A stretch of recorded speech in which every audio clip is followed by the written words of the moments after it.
Emailing with ODOT all morning, have the latest numbers. Some concern, though, across the region again. So where it might be plowed in your area, those conditions can change as well. Here are the latest ODOT numbers, though. Just received this from Amanda Lee, one of the spokespeople who's helping to manage all of those 80 plows out and about and through Cuyahoga Lake and Geauga counties this morning.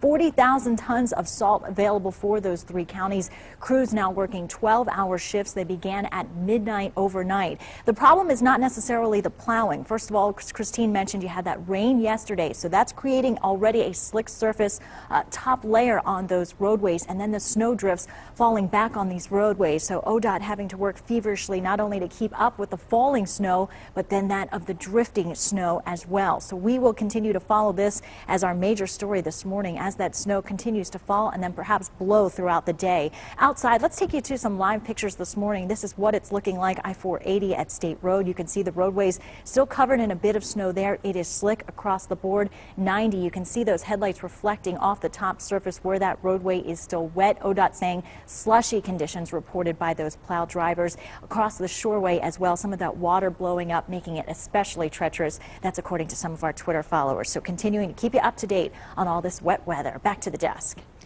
And now to what is going on outside. We were all over the western part of the area as the snow began to fall overnight. And we want to show it to you right now. News Channel 5's Josh Booth live in Strongsville with more. So Josh, what's changed in the last 30 minutes?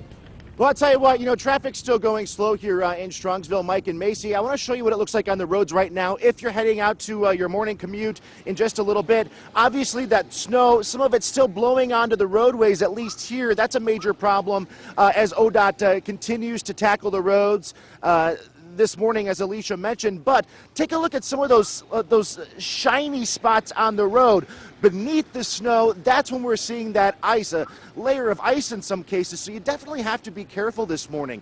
I want to show you what it looked like just a little bit ago in Avon. This was a few hours ago, and you can see here that that blowing snow, certainly the case there. It appears that the west and southwestern areas of the city of Cleveland are most affected by this morning. Traffic slow at times in Avon there, and when your lights hit that snow, you got to be careful. It could be blinding at times, especially if you're going around a curve and there's a big bank of snow there. The other aspect of this story that we've been talking about are the temperatures here. Very cold indeed. Definitely bundle up out there. Don't stay outside for too long throughout the day here. Those wind chills, once they get below 20 below zero, we're talking wind chills now, frostbite could set in less than 30 minutes. We're not that cold today. Christine talked it being below zero, at least feeling that way with the wind chill, but you got to be careful when you head outside. Bundle up with the clothes, or with the gloves rather, and your earmuffs. Got to be careful. Back into you. And a lot of kids want to be careful on those sidewalks, because those could be icy. You don't want to slip and fall. Josh, thank you so much. Live in Strongsville.